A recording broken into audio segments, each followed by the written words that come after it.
Ruth Daniels was a woman who commanded attention without trying. At 42, she had broken through countless glass ceilings, becoming one of the highest-ranking African-American women in the FBI.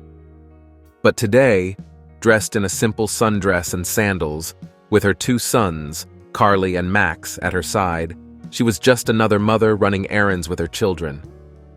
It was a hot summer afternoon in the quiet suburb just outside Washington, D.C. Ruth had taken Carly, 7, and Max, 9, to their favorite ice cream shop. She enjoyed these moments of normalcy, away from the pressures of her high-profile career, where she made life-or-death decisions daily. Before we get deeper into the story, I want to hear from you. Where are you watching from today? Please comment below. The shop was buzzing with families, and the boys were excitedly deciding between chocolate fudge and mint chip when Ruth noticed two policemen outside the store. At first, she didn't think much of it. They were probably patrolling the area, as they usually did. But when they entered the store, their eyes locked on her, and their expressions turned cold. "Ma'am, can we talk to you outside for a moment?" one of them asked. His tone wasn't just official, it was laced with suspicion. Ruth felt her stomach tighten. She glanced at her boys, who were now confused, their happy chatter falling silent. "Is there a problem, officer?" she asked, her voice calm, masking the sudden tension she felt. "Just step outside, please," the other officer demanded, his hand resting on his holstered gun. There was something unsettling in his posture. Ruth's pulse quickened. She hadn't done anything wrong. Her mind raced. Was this some kind of misunderstanding? Had someone reported her? She couldn't fathom why they were singling her out, but the feeling was familiar. She'd experienced it all her life, no matter her accomplishments. As she stepped outside, the officers wasted no time. "Whose children are these?" one officer barked, pointing at Carly and Max. His tone wasn't one of concern, it was accusatory. Ruth's heart skipped a beat. Her sons, with their light skin, brown hair, and hazel eyes, bore more resemblance to their late father than to her. She had encountered stares and whispers before, but this was different. This was aggressive. The boys, sensing the change in atmosphere, stood close to her, their small hands gripping the fabric of her dress. "They're mine," Ruth said, her voice firm but steady. "Ma'am, I'm going to ask you one more time. Where did you get these kids?" The second officer asked, stepping closer. His voice dripped with disdain. Ruth felt a surge of anger rise in her chest. This wasn't just a misunderstanding. This was racial profiling, plain and simple. But before she could respond, the situation escalated. One of the officers reached out, grabbing her arm. Instinctively, Ruth pulled back, her body moving on adrenaline and training. "Get your hands off me!" she demanded, her voice rising. But her words fell on deaf ears. The officers moved in tandem now, their aggression mounting as if her resistance had confirmed their worst assumptions. One officer reached for his radio while the other twisted Ruth's arm behind her back, forcing her against the wall of the ice cream shop. Carly and Max screamed, their young voices cutting through the air like sirens. "Mom! Mom!" Max shouted, trying to push the officer away from her, but he was too small. Carly clung to Ruth's leg, crying. "What the hell do you think you're doing?" Ruth shouted, her FBI training forgotten in the chaos, replaced by the primal need to protect her children. "We've got a situation," the officer with the radio said, ignoring her cries. "Suspected kidnapping, African-American female with 2 white children, requesting backup." Ruth's world slowed down. This couldn't be happening, not to her. She was an FBI executive, someone who had dedicated her life to upholding justice. But none of that mattered here. All they saw was her skin color, and in their minds, that made her a threat. "Listen to me," Ruth said, her voice now deadly calm. "I'm an FBI agent. Let me show you my badge." The officers didn't believe her. One of them laughed, shaking his head as if her claim was the most ridiculous thing he'd ever heard. "Nice try," he sneered. Ruth's blood boiled. She knew she had to keep her composure for Carly and Max's sake, but her mind was already working through the consequences these men would face for their actions. If she could just reach her phone or her badge. Suddenly, the sound of sirens filled the air. Backup had arrived, But something else happened too. Ruth's phone, which had fallen to the ground during the scuffle, was ringing, and on the screen, visible to everyone, was a name that made the officers freeze. Director Thompson, FBI. The officers hesitated, their arrogance faltering. Ruth saw her chance. "Pick it up," she said, glaring at them. One officer, visibly shaken now, bent down and answered the call. Hello?" His voice, once filled with authority, was now small. On the other end, the FBI director's voice boomed through the speaker. "Where is Agent Ruth Daniels? I'm tracking her phone, and if she doesn't answer, there will be hell to pay." The color drained from the officers' faces. They looked at each other, the reality of their mistake sinking in like lead. One officer slowly released Ruth's arm, backing away as if she were a ticking bomb. The other stood there, dumbfounded, still clutching the phone. Ruth, rubbing her sore wrist, stepped forward, picking up the phone and placing it to her ear. "I'm fine, Director," she said, her voice steel, "but we have a problem." There was silence for a moment. Then, "I'm sending a team. Hang tight." As Ruth ended the call, she turned to the officers, her eyes blazing. "You'll be hearing from me soon," she said, her tone ice cold. "And you'll regret ever laying a hand on me or my children." They stammered apologies, but Ruth didn't listen. Her focus was on Carly and Max, kneeling down to hold them close. "It's okay, boys," she whispered, kissing their foreheads. "Mom's here. No one's going to hurt you." But inside, Ruth knew this wasn't just about her or her family. This was a fight she had to continue. For every black woman, for every child of color, for every person who had been judged and mistreated because of the color of their skin. And she was just getting started. The world seemed to spin in slow motion as Ruth stood up, pulling Carly and Max to her side. Her heart was racing, but she kept her breathing controlled. Years of FBI training had drilled into her the importance of staying calm under pressure. But this felt different. This was personal. As she looked down the street, the flashing lights of more police cars filled the air. Ruth's jaw clenched. She had spent years in law enforcement, working her way up the ladder, breaking barriers and defying stereotypes. She was used to being one of the few black women in the room, used to handling hostility with a firm hand and sharp mind. But no amount of badges, titles, or achievements had shielded her from what had just happened. "Mom, are we going home?" Carly asked, his voice trembling, eyes wide with fear. Ruth knelt again, holding her sons close.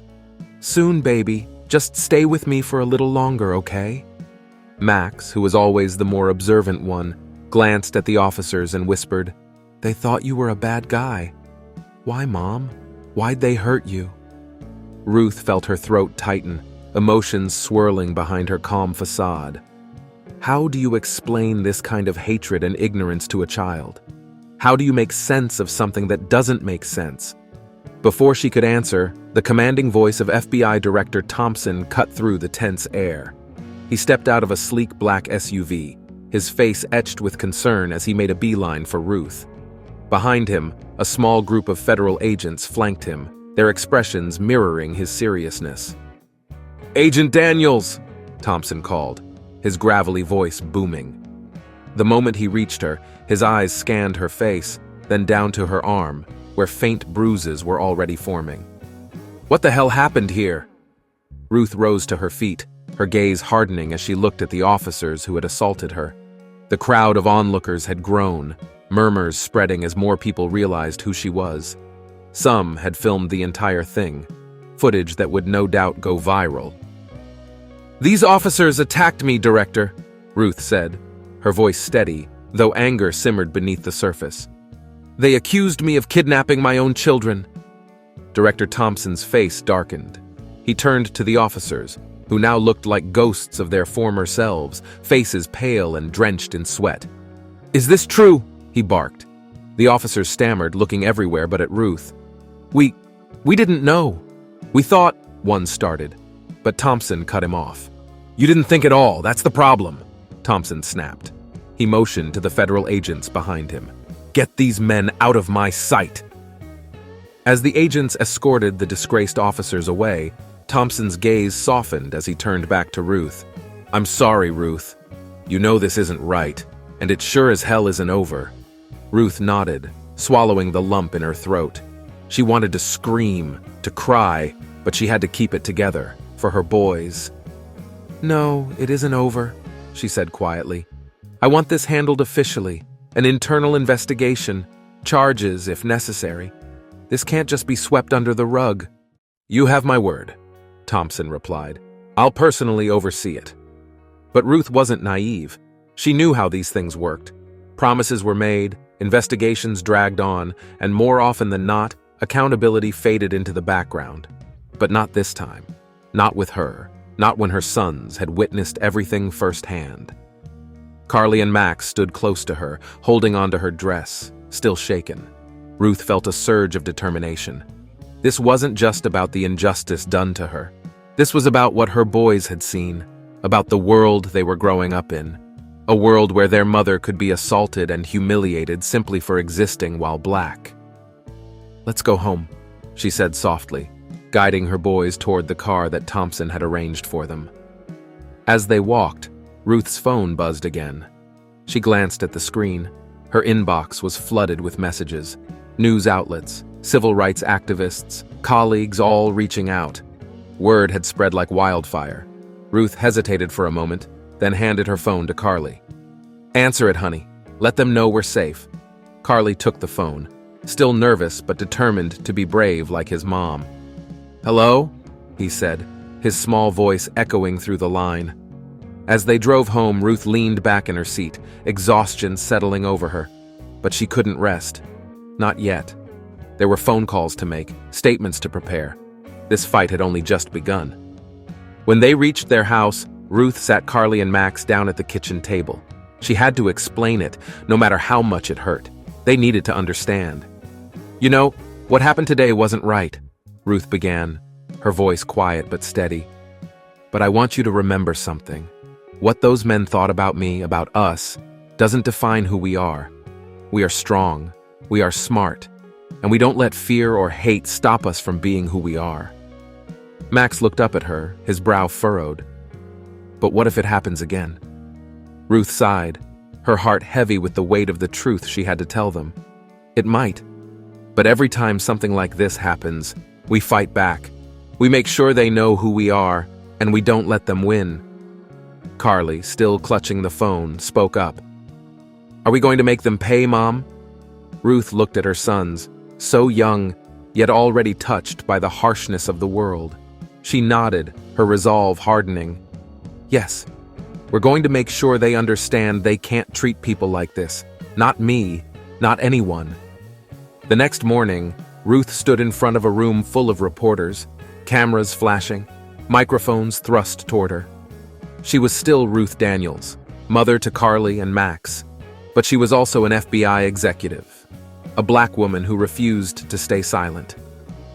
"I stand here today, not just as an agent of the law, but as a mother, a black woman, and an American," she began, her voice strong, cutting through the murmurs of the crowd. "What happened to me and my children was a grave injustice, and this isn't just my story. This is the story of countless black families who face suspicion, hostility, and violence simply for existing." She paused, letting her words sink in. "This is not just about those officers. This is about a system that allows this kind of behavior to thrive. And I promise you, I will fight for justice. Not just for my family, but for every family that has been wronged by this kind of racial profiling." The room fell silent, reporters hanging on her every word. Ruth felt the weight of her responsibility, but she also felt the power of her voice, of her truth. She wasn't just fighting for herself anymore. She was fighting for something much bigger, a future where her sons wouldn't have to live in fear. A future where they could walk down the street without being questioned, without being seen as threats. And she wasn't going to stop until that future became a reality. The press conference concluded with a wave of murmurs and flashing cameras, but Ruth wasn't interested in the media frenzy swirling around her.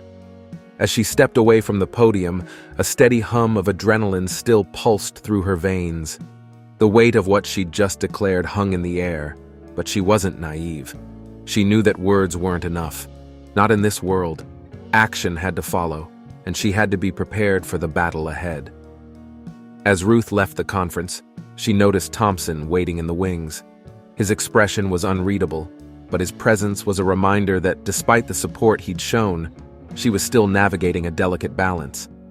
The system that had protected her for years was also the one that had nearly destroyed her today. And it wasn't just the police. It was the institutions built on centuries of systemic racism, deeply rooted and difficult to dismantle. "Good job in there," Thompson said quietly as they walked to the parking lot. His face softened, a rare moment of genuine concern. "But you're not making any friends with the local PD." "I'm not here to make friends, Director," Ruth replied, her voice firm but laced with exhaustion. "I'm here to make sure no other black woman has to go through what I did." Thompson paused, rubbing the back of his neck. "I get that, but be careful. This is going to get bigger than you think. People are already circling. Civil rights groups, political commentators, media vultures. It's a firestorm, and you're at the center of it." Ruth nodded. She knew what he meant, but she couldn't afford to back down now. "I can handle it." "You've got your enemies too," Thompson added. "Some people don't want this kind of attention on the FBI, especially when it comes to race and law enforcement." "I'm not worried about them," Ruth said, her jaw set. "I've faced worse. This is about more than just me now." As she slid into her car, a deep sense of determination settled over her. The drive home was quiet. The boys were at school and the house was still. Ruth relished the silence for a moment, her mind running through the next steps. She'd need to get legal support, strategize with civil rights attorneys, and prepare for the inevitable backlash. But before she could even begin to plan her next move, her phone buzzed. A text from an unknown number flashed on the screen. "You should have kept quiet. This isn't your fight." Her pulse quickened. It wasn't unexpected, but it still sent a chill down her spine. Ruth had dealt with threats before, but this was different. Whoever sent this message wasn't just angry. They were trying to scare her into silence. Her instincts kicked in, and she forwarded the message to a secure FBI channel for analysis. She had learned long ago to cover her bases, even when it seemed like no one else was looking out for her. As she prepared to lock her phone, another message buzzed through. "You think you're safe because you're in the system? Think again." Ruth's fingers hovered over the screen, but she didn't respond. There was no point engaging. These threats were an attempt to intimidate her, but she wouldn't give them the satisfaction. She had a thick skin and a sharper mind. The more they pushed, the harder she would push back. Determined not to let the threats rattle her, Ruth dialed a familiar number. It rang once before a calm, measured voice answered. "David," she said, speaking to one of the best civil rights lawyers in the country, "I need your help." David Johnson had been a friend and ally for years, a man who knew the ins and outs of civil rights law and wasn't afraid to challenge the system. They had crossed paths in high-profile cases before, but now, Ruth was the one needing protection. "I saw the press conference," David replied. "You did good, Ruth. But I take it the storm's already rolling in?" "It is. And I've already got threats. Anonymous. But it won't stop there." David paused, and she could hear the sound of papers shuffling in the background. "All right, we need to hit them with everything we've got. First, I'll bring in a security detail for you and the boys. Then we'll start prepping for the legal battle. Civil suits, public awareness campaigns, whatever it takes." "Good," Ruth said, relief creeping into her voice. "I'm not backing down." "And you shouldn't," David said firmly. "But you know how this goes. They're going to dig into your past, find any weak spots they can use against you. You're going to need to be prepared for all of it." Ruth closed her eyes for a moment, knowing he was right. It wasn't just the police department or the system she was fighting. It was the deep-seated racism that had pervaded every aspect of society, and the people invested in maintaining that status quo would fight tooth and nail to protect it. "I'm ready," Ruth replied, her voice steady. "I don't care what they dig up or how ugly it gets. This isn't just about me. It's about every black person in America who's been treated like they don't belong." David was silent for a beat, then said, "All right, let's take them to war." In the days that followed, the media frenzy around Ruth's case intensified. Social media exploded with hashtags like #JusticeForRuth and #BlackMothersMatter, and protesters gathered in front of the local police station, demanding accountability. Meanwhile, Ruth's inbox continued to fill with hate mail and veiled threats. But amidst the chaos, support also poured in. Black activists, civil rights leaders, even some of her FBI colleagues reached out, offering solidarity and assistance. Ruth's story had struck a nerve, and it was resonating far beyond her local community. Late one evening, as Ruth sat at her kitchen table, sifting through stacks of legal documents, her phone rang. The number was blocked, but she answered anyway, expecting another threatening call. "Agent Daniels," a familiar voice rasped on the other end. Ruth's spine straightened immediately. It was Charles Winters, a former FBI agent who had been disgraced and ousted from the Bureau years ago for corruption. Ruth had crossed paths with him during an internal investigation she'd led early in her career. He was one of the ones who hated her, hated what she represented. "Charles," Ruth said coldly, her fingers tightening around the phone. "You should have left things alone, Ruth," Winters said, his voice low and menacing. "You and your boys. You have no idea what kind of enemies you're making." Ruth's jaw clenched. "I don't care about your threats, Charles. I'm not scared of you." "You should be," he hissed. "This isn't just about race, Ruth. This is about power. And if you keep pushing, you'll see just how dangerous we can be." Ruth felt a surge of anger. "Come after me if you want. But if you so much as touch my children—" "Your children are already targets," Winters interrupted, his voice sending a chill down her spine. "You're in too deep now, and there are people who would do anything to make sure you don't succeed." Ruth slammed the phone down, her heart pounding in her chest. She knew the fight she was in was dangerous, but hearing it laid out like that made the threat all too real. Her hands shook as she dialed David again, the urgency of the situation hitting her like a freight train. This wasn't just about civil rights anymore. It was about survival. As David answered, Ruth's voice was steady but fierce. "They're coming for my family. We need to go bigger, faster." And with that, Ruth Daniels prepared for the war that was about to unfold. A war for justice, for her family, and for every Black person who had ever been made to feel small, afraid, or invisible. The fight wasn't just in the courtroom now.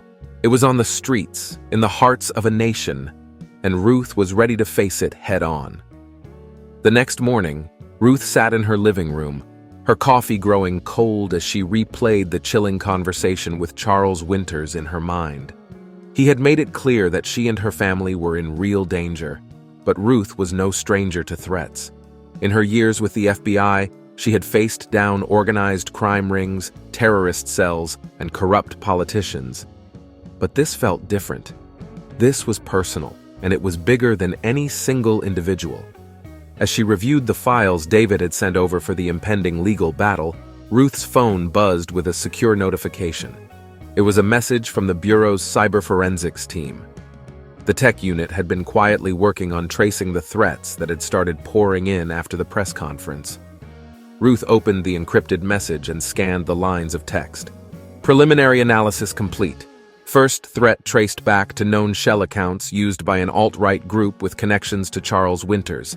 We're still digging into the second message, but it appears to be from a more sophisticated source, likely someone inside law enforcement." Ruth's fingers gripped the phone tightly. It was exactly what she feared. Winters, with his connections to far-right extremist groups, was orchestrating part of this. His hatred for her ran deep, stemming from the investigation that had brought his downfall. But the involvement of someone from inside law enforcement, a shadow within the very system she worked for, was far more alarming. She took a deep breath and called David. "The threats are linked to Winters," she said as soon as he answered. "He's working with some alt-right groups, but there's more. One of the threats might have come from someone on the inside, someone in law enforcement." David's tone shifted immediately. "That complicates things. Winters is one thing, but if there's someone within the police or even the Bureau itself, we could be dealing with a coordinated effort to undermine you." I know, Ruth said, pacing the room. This isn't just retaliation anymore. They're trying to shut me down completely, and they're willing to come for my family to do it. David paused, then said, We need to bring in someone who can dig deeper, someone who isn't tied to the Bureau. I'll reach out to a few trusted private investigators and cyber experts. In the meantime, tighten security around your house. I'll make sure Carly and Max are safe at school too. Ruth thanked him and hung up, her mind racing. She knew Charles Winters wasn't acting alone. His involvement explained the immediate threats, but the level of coordination suggested something more insidious. Someone with inside knowledge was feeding him information, giving him access to resources far beyond the capabilities of a disgraced ex-agent. As the day wore on, Ruth couldn't shake the feeling that the rot ran deeper than she had initially thought. The FBI was a vast organization, and while she had always believed in its mission, she had seen the dark underbelly of law enforcement too many times to be blindsided by the idea of internal corruption. But the thought of someone betraying her from within the system she had devoted her life to protecting, it was a bitter pill to swallow. Later that night, after tucking Carly and Max into bed, Ruth sat in her office, staring at the files she had collected over the years. Winters had a network, that much was clear. But who in law enforcement was helping him, and why? Suddenly, her phone buzzed again. This time, it was an alert from her FBI contacts. A third threat had come in. The message was short and cryptic. You've made a powerful enemy. Stop or we'll stop you. Ruth's eyes narrowed as she read the words. She felt the weight of the message settle in her chest like a lead ball. It wasn't Winters. The language was different, more clinical, precise. This was someone with training, someone who knew exactly what they were doing. She called her contact in cyber forensics. I just got another message. Can you trace it? We're on it, the voice on the other end replied. I'll need a few hours. Ruth sat back in her chair, her mind whirling. If this latest message wasn't from Winters, then who was behind it? The pieces of the puzzle were starting to come together, but the picture they formed was still murky. Several hours later, just as Ruth was about to head to bed, her phone buzzed again. This time, it was the forensics team with the results of the latest trace. The third message was routed through a series of anonymized servers, but we managed to pinpoint the origin. It came from inside the police department. Ruth's blood ran cold. Someone within the police department had not only aided in the attack on her, but was now actively threatening her life. It explained the aggression from the officers, the backup that had been called in so quickly, and the cover-up attempts that followed. Someone in the department was working with Winters, and they were going to great lengths to silence her. The realization hit Ruth like a freight train. This wasn't just about Winters' grudge against her. It was about protecting a corrupt network of law enforcement officers who didn't want the public looking too closely at their actions. Officers who saw Ruth's high-profile status as a threat to their entire way of operating. Her phone buzzed again, another message from her cyber team.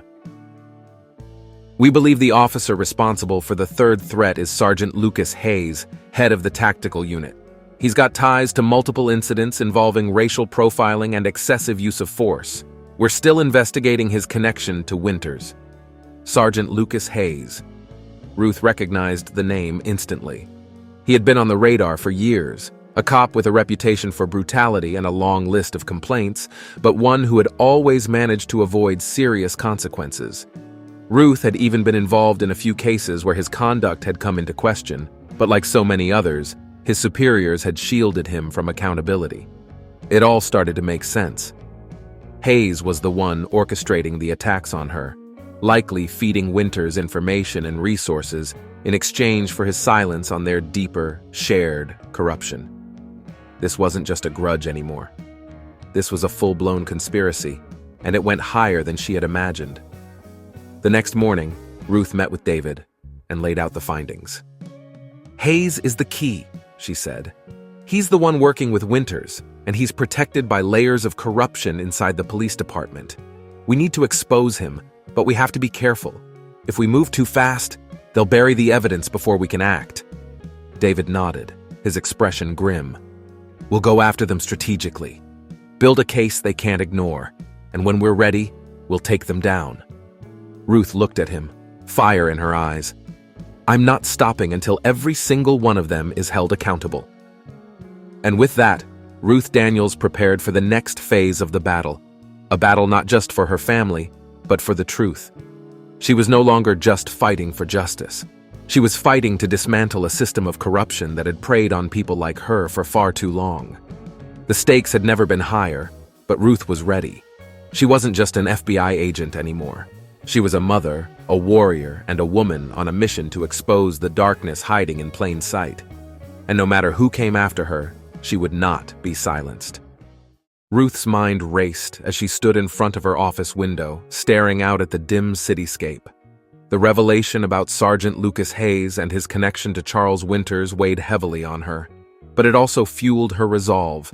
Exposing Winters and his network of corruption within law enforcement had now become a personal mission, one that would not only clear her name, but also strike a blow against the very system that had nearly destroyed her. The next few days were a whirlwind of planning and strategizing. David, along with a team of civil rights attorneys and trusted FBI allies, helped Ruth prepare a detailed plan to bring down Winters. They gathered evidence, testimony, and records linking him to Hayes and other officers involved in the corruption ring. The goal was to take them down in one swift, coordinated strike, exposing the full extent of their crimes to the public while ensuring they couldn't cover their tracks. But Winters was no fool. He was a man who had thrived in the shadows, manipulating those around him for years, and Ruth knew that confronting him directly would be dangerous. He had connections not only within law enforcement, but also with powerful figures in politics and business who benefited from his schemes.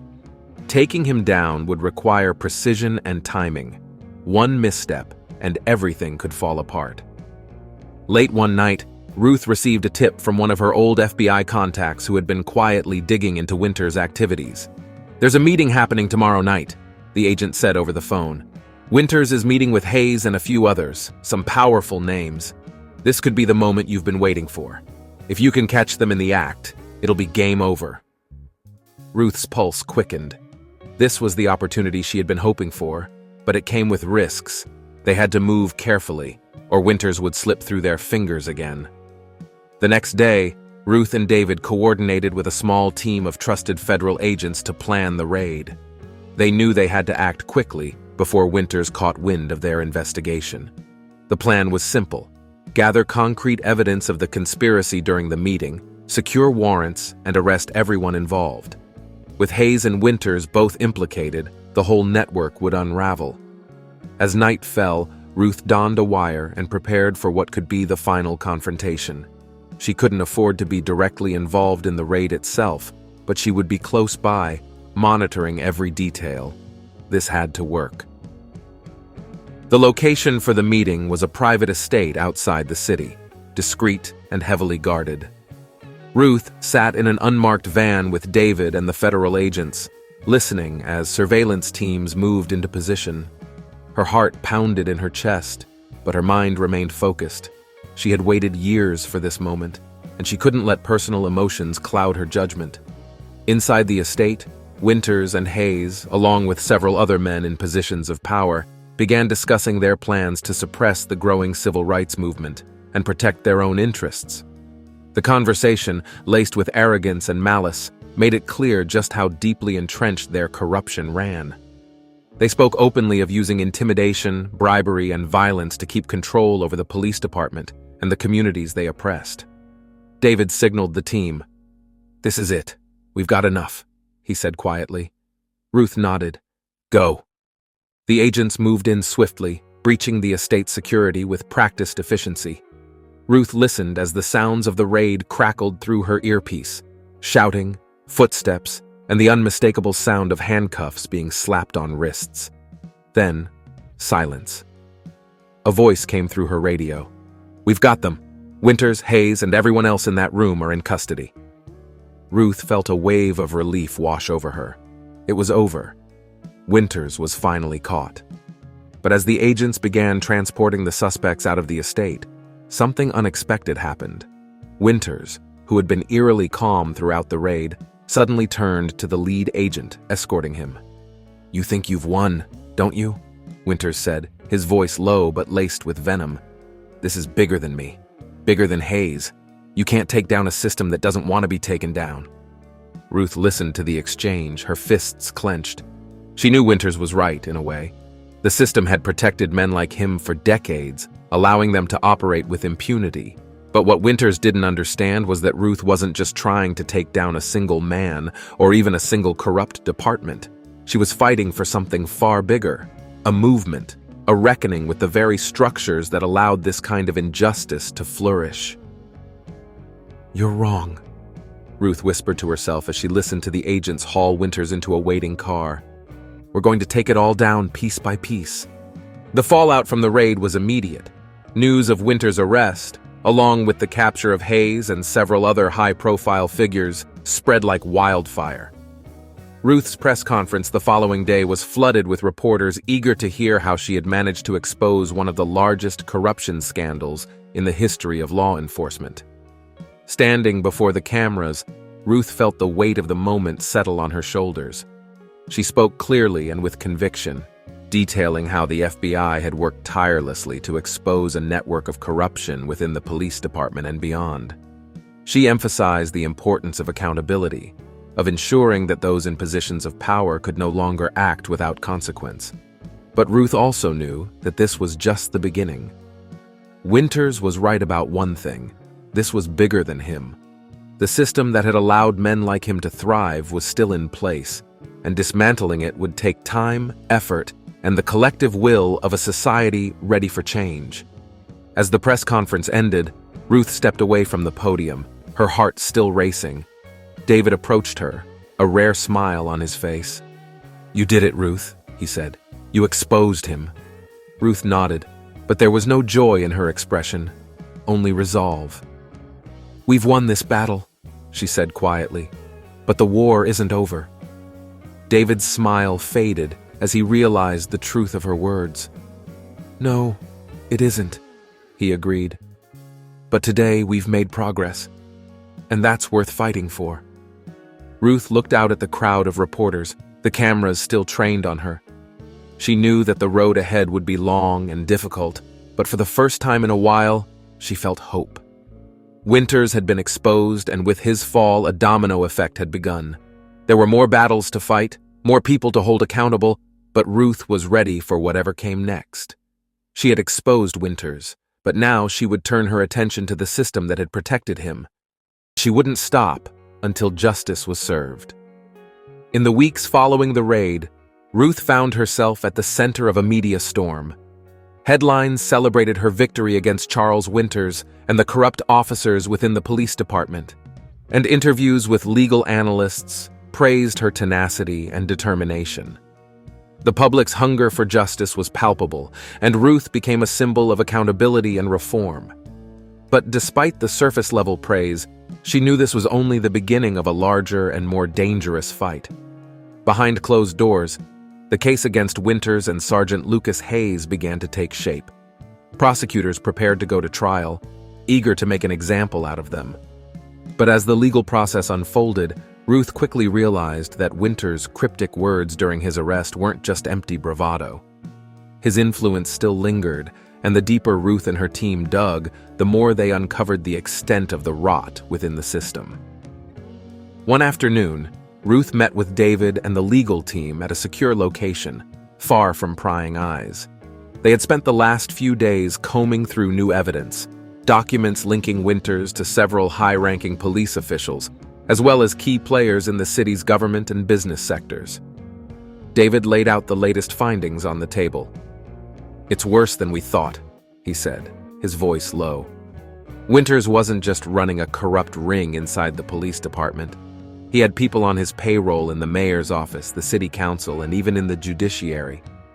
He's got ties to construction companies, real estate developers, everyone with a vested interest in keeping certain neighborhoods under control. Ruth felt a cold knot form in her stomach as she looked at the files. The scope of the conspiracy was staggering. It wasn't just about racial profiling and police brutality. It was about money, power, and control over the city's most vulnerable communities. The same communities Ruth had sworn to protect when she joined the FBI. "What's our next move?" Ruth asked, her voice steady, though the weight of what they were up against hung heavy in the room. David sighed, rubbing his temples. "We need to be careful. If we go after everyone at once, they'll shut us down before we can even make it to court. We need to focus on key players, use the evidence we've gathered to flip them one by one." Ruth nodded, knowing David was right, but it was hard to stomach the thought of moving slowly, especially when so many lives were at stake. "And Winters?" she asked. David glanced at her, his expression grim. "He's fighting back. His lawyers are claiming entrapment, misconduct during the arrest, anything they can to weaken the case. But we've got enough on him that he won't walk away from this. The real challenge is keeping the case intact when his allies start pushing back." As the trial approached, Ruth's life became a whirlwind of briefings, meetings, and late-night strategy sessions. Carly and Max remained under constant protection, a stark reminder of how close Winters' network had come to tearing her family apart. Ruth did her best to shield her sons from the media frenzy, but they were smart kids. They knew something big was happening, even if Ruth didn't tell them everything. One evening, after putting the boys to bed, Ruth sat at her kitchen table, exhausted but unable to sleep. Her phone buzzed with a message from her FBI contact. "You need to see this." The message contained an encrypted file. Ruth opened it and immediately felt a chill creep up her spine. It was an internal memo from the police department, one that detailed a secret meeting between several high-ranking officers and a prominent city council member. The memo outlined plans to discredit Ruth, leak false information to the press, and even sabotage the case against Winters by destroying key evidence. Ruth's hands shook as she read the document. The conspiracy went deeper than even she had anticipated, and the people involved weren't just trying to protect themselves, they were trying to destroy her. She quickly called David. "We've got a problem," she said as soon as he answered. "They're planning to bury the case, and they're coming after me." David was silent for a moment before responding. "I'll call the team. We need to act fast before they can follow through. Do you have any idea how far this goes?" "It's the same people," Ruth said, her voice tight with frustration. "The ones we suspected all along, cops, politicians, business leaders, they're all in on it. We'll handle it," David assured her. "But Ruth, you need to be careful. If they're willing to go this far, they won't stop at just trying to ruin your reputation. You're a target." "I know," Ruth said quietly, "but I can't back down now." The next few weeks were a blur of high-stakes legal maneuvers and behind-the-scenes power plays. Ruth and her team worked tirelessly to secure more evidence, placing additional pressure on key players to flip and testify against Winters and his network. The deeper they dug, the more people were implicated, and soon, the media began to pick up on the broader scope of the corruption scandal. But the closer they got to exposing the full extent of Winters' operation, the more dangerous things became. Ruth began receiving more personal threats, anonymous messages warning her to back off or face consequences. Her house was vandalized, her car followed by unmarked vehicles. It was clear that the people she was going after wouldn't go down without a fight. One night, as Ruth was driving home from a late meeting, her phone rang. It was David. His voice was tense. "Ruth, we've got a problem. One of our key witnesses, an officer who was ready to testify against Hayes, was found dead tonight. They're calling it a suicide, but we know it wasn't." Ruth's heart sank. The stakes had just escalated. "They're trying to silence anyone who can take them down," David continued. "We need to move faster or we'll lose everything." Despite the mounting danger, Ruth refused to back down. She doubled her security, kept her family close, and worked relentlessly to gather the final pieces of the puzzle. With each passing day, the case against Winters grew stronger, but so did the resistance from his allies. In the end, it was a former police officer, one who had been on the inside of Hayes' unit but had grown disillusioned with the corruption, who finally broke the case wide open. He provided the smoking gun, a series of recordings that implicated not only Hayes and Winters, but several high-ranking officials in the city government. With this evidence, Ruth and her team moved quickly. They presented the recordings to the court, and within days, several officials were arrested, including the mayor and multiple city council members. The media exploded with coverage of the scandal, and the public outcry was immediate. As for Winters, his trial was swift and decisive. The overwhelming evidence against him left no room for doubt, and he was sentenced to life in prison without the possibility of parole.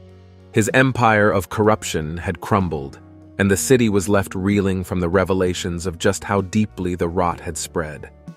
But even as Ruth watched the gavel fall on Winters' sentencing, she knew that the battle wasn't over. The system had been exposed, but healing would take time. Accountability was only the first step. Now the real work of rebuilding and reforming could begin, and Ruth, weary but unbroken, stood ready to continue the fight.